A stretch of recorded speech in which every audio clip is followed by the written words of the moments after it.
स्वागत भी किया। ये तमाम महत्वपूर्ण तस्वीरें आपकी टीवी स्क्रीन पर।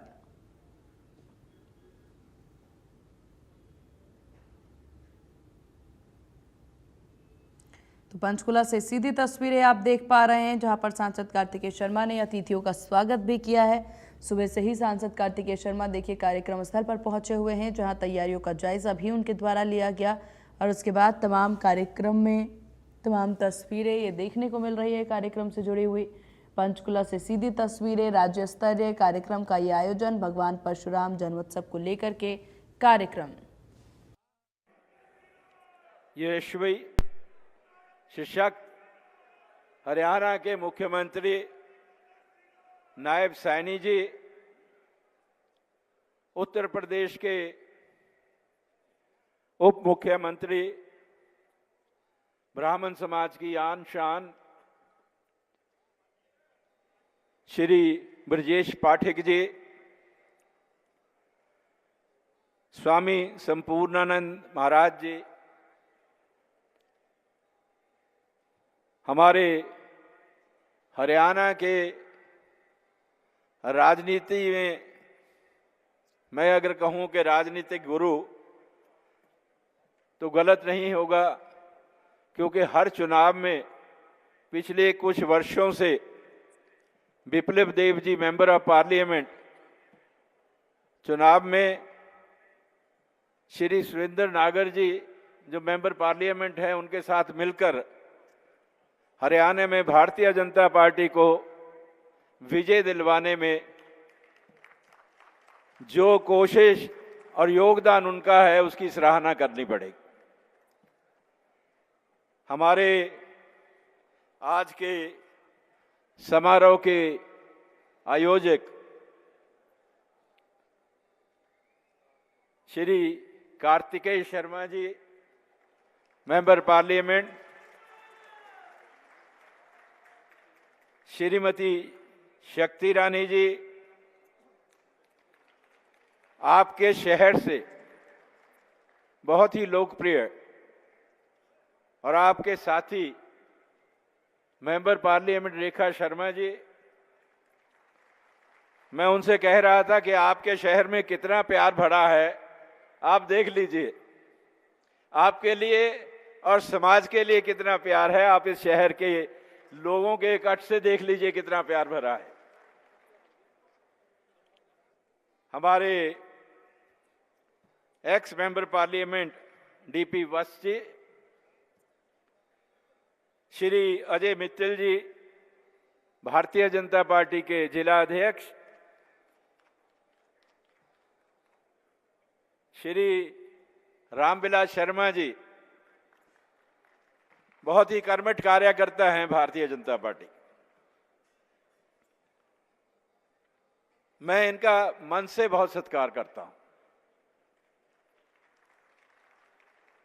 I respect him from my core of my heart. इन्होंने जिंदगी भर सिर्फ एक ही उद्देश्य रखा कि कैसे भारतीय जनता पार्टी को मजबूत और सशक्त बनाना है हरियाणा में। आज हमारे साथ वो भी विराजमान हैं और अभी अभी मेरे से पहले बोलकर गए हैं हमारे बहुत ही मजबूत मंत्री हैं और मेरे छोटे भाई डॉक्टर अरविंद शर्मा जी,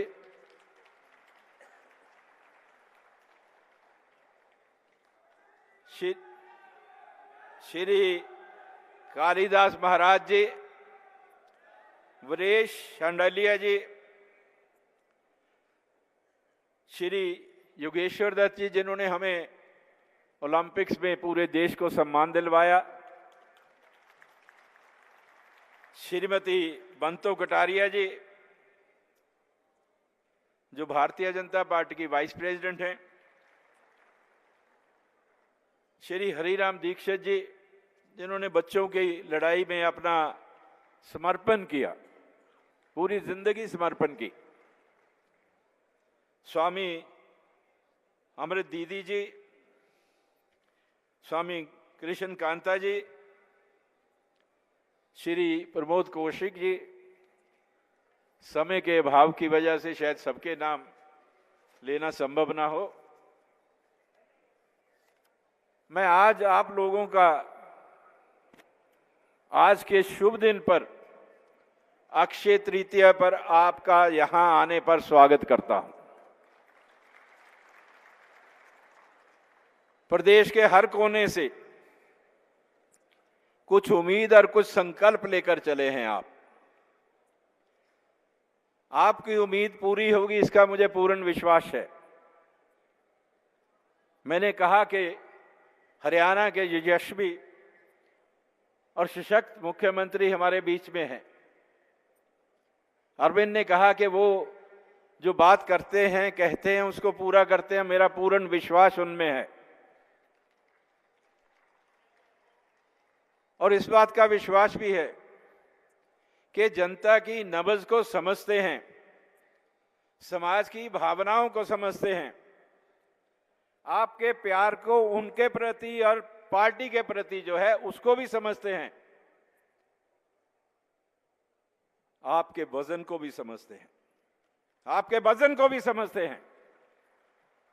फिर कोई कारण नहीं है कि हमारी आशाएं और आकांक्षाएं पूरी नहीं होंगी। मेरे पूर्ण विश्वास है कि सच्चे मन के साथ आप उस बात को मांगिए, सच्चे मन के साथ उसकी गुहार लाइए जिसकी जरूरत आज आपको, आपके परिवार को, गरीब परिवारों को, आपके बच्चों को है, तो आपकी आशाएं पूर्ण होगी, ऐसा मेरा विश्वास है।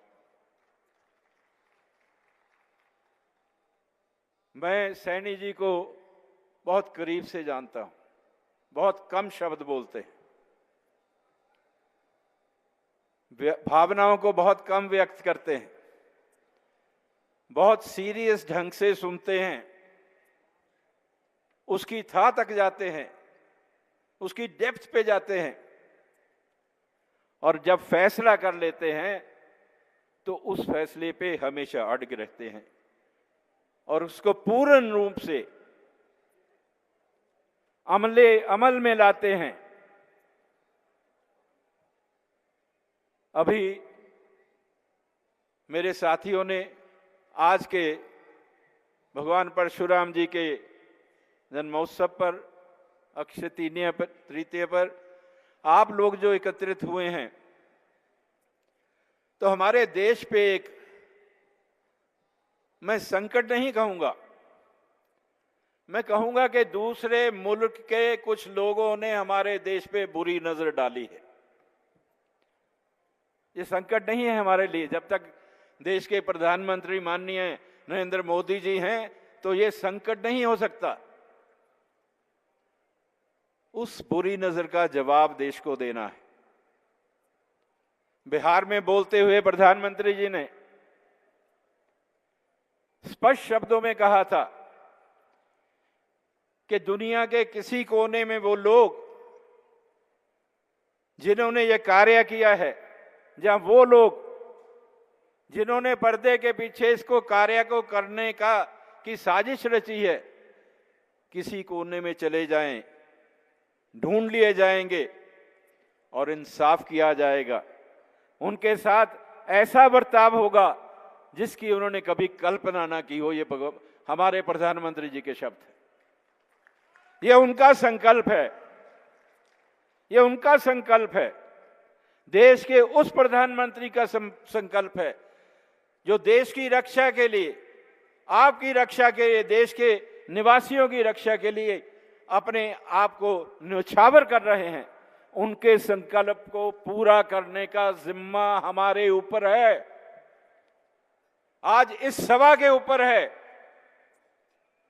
इस सभा को यह संकल्प लेना होगा कि आज इस घड़ी में जो फैसला माननीय प्रधानमंत्री जी ने किया है और जिसका अनुमोदन श्री भागवत जी ने किया है, ये कहते हुए कि जब धर्म पर आंच आती है तो धर्म की रक्षा के लिए राजा का फर्ज बनता है। और राजा अपना फर्ज निभा रहा है, हम जनता को भी अपना फर्ज निभाना है। धर्म की रक्षा के लिए ये हमला व्यक्तियों के ऊपर नहीं था, ये टूरिस्ट के ऊपर हमला नहीं था, ये हमला सोची समझी साजिश के तहत धर्म के ऊपर हमला किया गया था। दिमाग में एक खुराफात के साथ, एक साजिश के साथ, इस साजिश को कहीं ऐसी जगह पर रचा गया था जो हिंदुस्तान के बढ़ते हुए कदम देख नहीं सकती है। उनको माकूल जवाब देना होगा, उनको बताना होगा कि हमारा देश मजबूत है, हमारे नेता मजबूत हैं, हमारी लीडरशिप मजबूत है। हम हर किसी शक्ति का, हर ऐसे मौके का मुकाबला कर सकते हैं। मेरा आज कहना है, रामविलास जी ने कहा था कि एक रेजोल्यूशन पास करना चाहिए। रेजोल्यूशन नहीं, आप तो अपने आप को समर्पित कीजिए, आज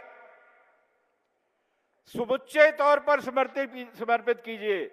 जो लोग यहां पर आए हैं वो उनके परिवार, उनके जानने वाले, पूरा हरियाणा, पूरा समाज इस बात को समर्पित करें कि कुछ भी हो जाए, कितनी भी कुर्बानी देनी पड़े, हम इस संकल्प को पूरा करेंगे जो प्रधानमंत्री जी ने लिया है।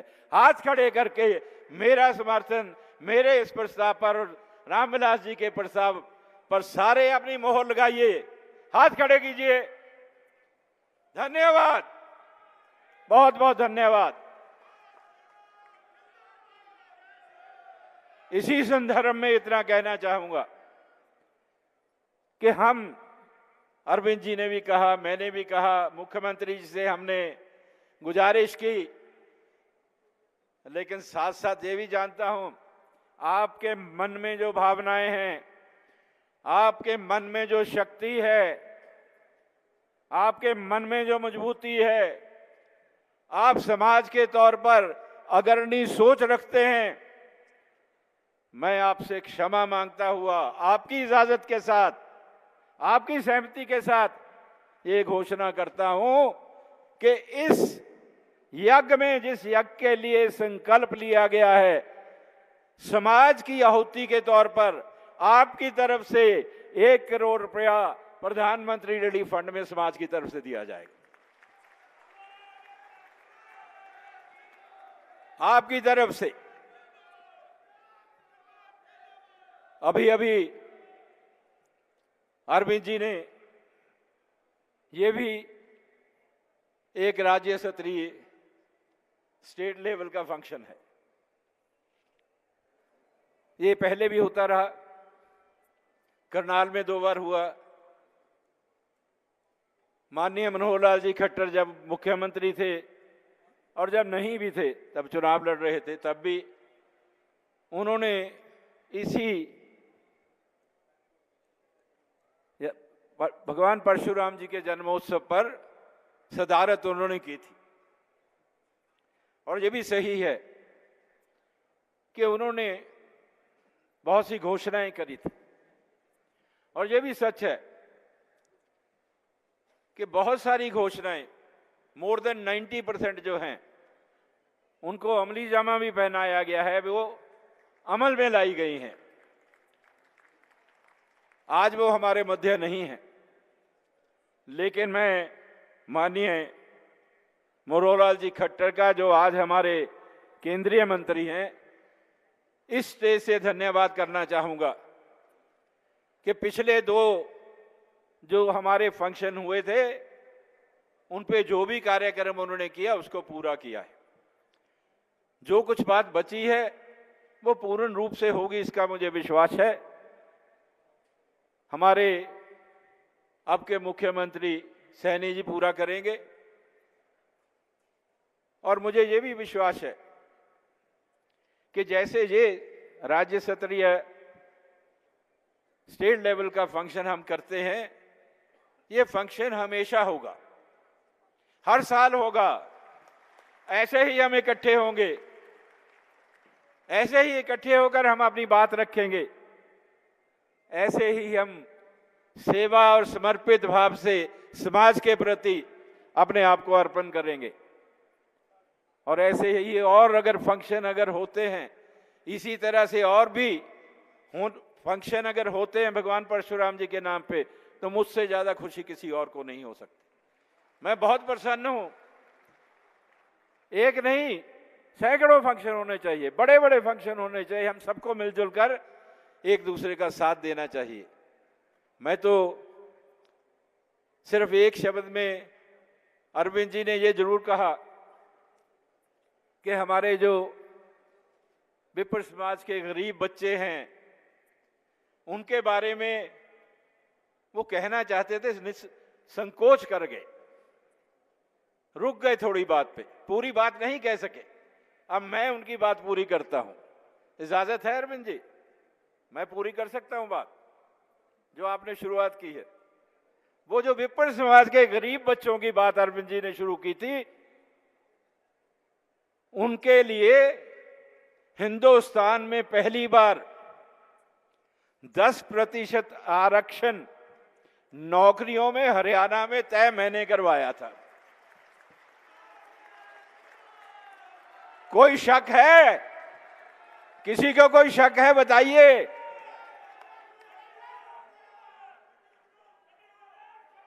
लेकिन हमारी बदकिस्मती है, वो 10% में जो हिस्सा हमारे विप्र समाज को मिलता था, आज वो कानून पूरे देश में लागू है। आज 10% जनरल कैटेगरी में इकोनॉमिकली वीकर सेक्शन के बच्चों को पूरे देश में रिजर्वेशन है। हमारे विप्र समाज के बच्चों की इसमें कुछ हानि हुई है। हमें इसका खमियाजा भुगतना पड़ा है। हालांकि हम खुश हैं कि जनरल समाज के सभी व्यक्तियों को, सभी वर्गों को मिल रहा है। लेकिन सैनी जी, मैं आपसे गुजारिश करूंगा कि इस पे विचार कीजिए। हम ये कह रहे हैं जो हमारा नुकसान हुआ है उसकी भरपाई करवा दीजिए थोड़ी।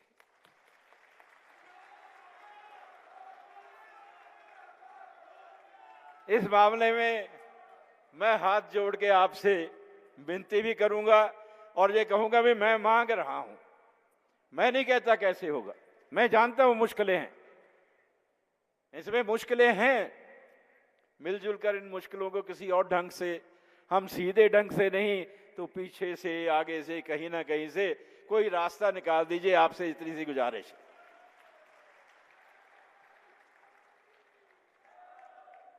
ब्राह्मण समाज के बहुत सारे लोग, बहुत सारी मीटिंगों में जाता हूं। आप तो गांव में भी हमें बहुत सम्मान देते हैं और हम ऋणी हैं आपके, बहुत सम्मान देते हैं आपने। और मैं तो पर्सनल तौर पे मुख्यमंत्री जी का बहुत आदर करता हूं, बहुत आदर करता हूं। आप जानते हैं कि मैं अगर कोई शब्द बोलता हूं तो बहुत तोल के, जो मैं दिल से महसूस करता हूं वही बोलता हूं। मैं इनका बहुत आदर करता हूं। मुख्यमंत्री की अपनी मुश्किलें भी होती हैं, कुछ दायरे होते हैं जिनको लांघ नहीं सकते, उनको सबकी तरफ देखना होता है, हर तरफ से उनको, हर तरफ से हर किसी को अपने साथ लेकर चलना होता है। बहुत सारे मेरे साथियों ने हर जगह पे इस बात का जिक्र किया है कि ब्राह्मण कल्याण बोर्ड बना दीजिए। कोई बहुत बड़ी बात नहीं है, बहुत जगह पे बना है, बहुत से प्रदेशों में बना है। मैं एक आसान तरीका बताता हूं कि मैं ब्राह्मण कल्याण बोर्ड की ही मांग नहीं करता। और भी 3-4 बोर्ड बना दीजिए, मुझे कोई एतराज नहीं है। बाकियों के भी बना दीजिए, मुझे कोई एतराज नहीं, लेकिन हमारा भी बना दीजिए, बस इतना कहता।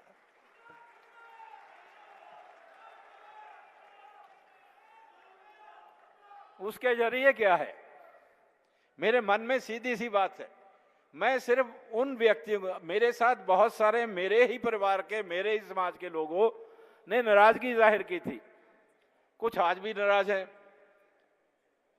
पंडित हरिराम जी का मैं बहुत बहुत एहतराम करता हूँ, बहुत एहतराम करता हूँ, बहुत साथ दिया। उन्होंने भी मुझे कहा था कि विनोद शर्मा जी ये क्या कर दिया, आपने जो आरक्षण दिलवाया है ये आपने सिर्फ उन लोगों को दिलवाया है जो आर्थिक रूप से कमजोर हैं, बाकियों का क्या होगा।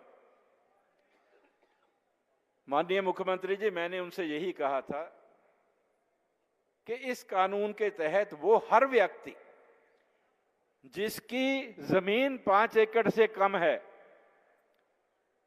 जिसकी आमदनी 2 लाख रुपए सालाना से कम है, वो हर व्यक्ति जिसके घर में एक सरकारी नौकरी नहीं है, वो हर व्यक्ति इसके अंदर कवर होगा। तो मैंने यही प्रश्न पूछा था कि ऐसे कितने व्यक्ति हैं हमारे समाज में, तो उन्होंने कहा कि पता नहीं। मैंने कहा ऐसे 97% से 98%, 98% परिवार ऐसे हैं जिनके पास 5 एकड़ से कम जमीन है। 98% परिवार ऐसे हैं जिनके यहाँ सरकारी नौकरी नहीं है। 98% परिवार ऐसे हैं जिनके यहाँ 2.5 लाख रुपए की सालाना आमदनी नहीं है। तो अगर 98% व्यक्तियों का फायदा होता हो तो भाई 2% मेरे से नाराज होंगे, अरे हाथ जोड़ के मना लूंगा, चलने दो, से होने दो। मैं अपना आपका समय और नहीं लूंगा। मैं अंत में इतना ही कहूंगा कि मुख्यमंत्री साहब, मैं उन परिवारों की बात कर रहा हूं, मैं उन 98% परिवारों की बात कर रहा हूं जिनके बच्चों को नौकरियां चाहिए, जिनके घर में लड़कियां हैं, शादी नहीं हो सकती है क्योंकि गरीब हैं। उनके लिए आपके सामने ये प्रश्न मैंने रखे हैं। मुझे पूरा विश्वास है कि आप इनको पूरा करेंगे, अपने ढंग से करेंगे। और साथ ही अब 1 से 1 2 11, 1 और 1 2 11, अरविंद जी कह रहे हैं मैं पहरावर में फंक्शन कर रहे हैं, मुझे ये बहुत खुशी है। मैं सबको कहता हूं कि पहरावर के फंक्शन में जाइएगा, उसकी शान बढ़ाएंगे। अगर उन्होंने 1 लाख लोगों का दावा किया है तो हमारा फर्ज बनता है कि हम 1 लाख पूरा करें वहां पे, सबको जाने के लिए कहता हूं। लेकिन अरविंद जी, मैं ये आपसे जरूर कहूंगा कि पहरावर की जमीन पे गौड़ संस्था की आपने बात करी है। गौड़ संस्था एक बहुत बड़ी संस्था है। दुख होता है कि आज गौड़ संस्था को आप लोग नहीं चला रहे हैं, आप लोग नहीं चला रहे हैं गौड़ संस्था को, सरकार की तरफ से नियंत्रण हो रहा है। अब सरकार को करना पड़ रहा है क्योंकि हम लड़ रहे हैं, हम आपस में एक नहीं हैं, तो सरकार को नियंत्रण करके सरकार को चलाना पड़ रहा है। अगर 80,000 मेंबर हैं, 1 लाख से ज्यादा मेंबर आप कह रहे हैं कि बनेंगे, तो ऐसा क्या कारण है कि हम खुद अपनी संस्था को नहीं चला सकते? कोई तो कारण होगा। और आज अगर हमारे पास 10-12 एकड़ जमीन मिली है तो हमने क्या करना है उस पे? उस जमीन को माननीय मनोहर लाल खट्टर जी ने दिया और 2 लाख रुपया साल का उसका किराया है। 12 एकड़ है, कितनी जमीन है?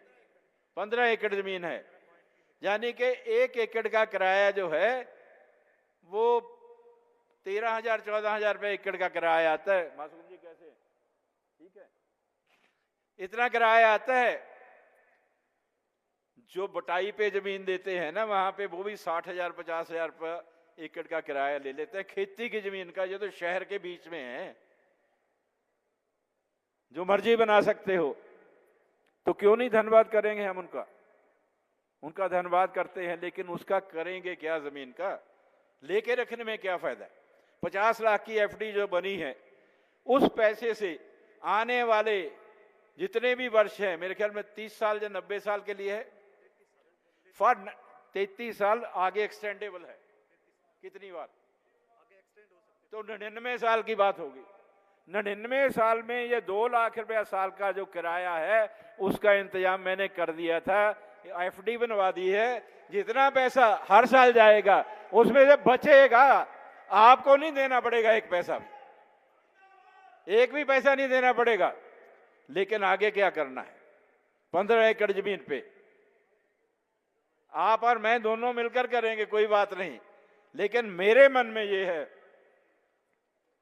कि उस जमीन पे बहुत बड़ा मेडिकल कॉलेज और हॉस्पिटल बनना चाहिए। और मैं नहीं कहता कि सिर्फ सरकार बनाएगी, हम भी अपना योगदान देंगे। हम कहां से कमजोर हैं, क्यों नहीं दे सकते हैं? हम सब मिलकर देंगे। आपने कहा मेंबरशिप, मैंने कहा सरकार, मैं चाहता हूं कि वहां के चुनाव कराए जाएं। चुनाव कराने के लिए मेंबरशिप बनाई जाए। किसी एक व्यक्ति का, और ये भी हो कि किसी एक व्यक्ति का या एक ग्रुप का मामला नहीं होना चाहिए। ये गॉड संस्था पूरे हरियाणा की है।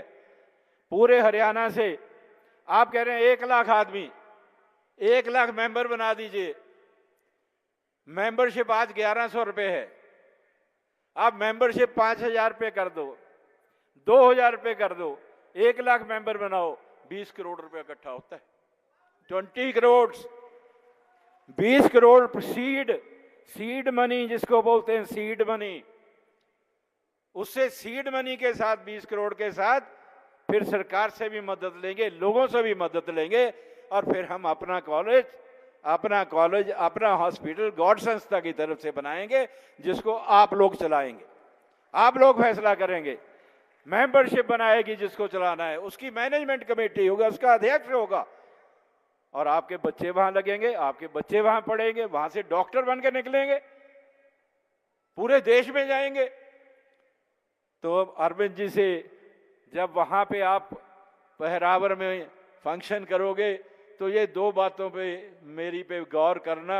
एक तो वो जो गरीब बच्चों की नौकरियों के लिए आप अपना समर्थन दे रहे हैं, उस पर आगे बढ़ाना, और एक ये गॉड संस्था के बारे में मैं बहुत बहुत आपका धन्यवाद करता हूं। मुख्यमंत्री जी आपका भी, deputy chief minister Pathak ji आपका भी बहुत बहुत धन्यवाद करता हूं। विप्लव देव जी का, नागर जी का, संतों का, और मेरे छोटे भाई रामविलास शर्मा जी का बहुत बहुत धन्यवाद। मेरे साथ भगवान परशुराम जी का जयकारा लगाइएगा। भगवान परशुराम जी की, भगवान परशुराम जी की, भगवान परशुराम जी की। धन्यवाद।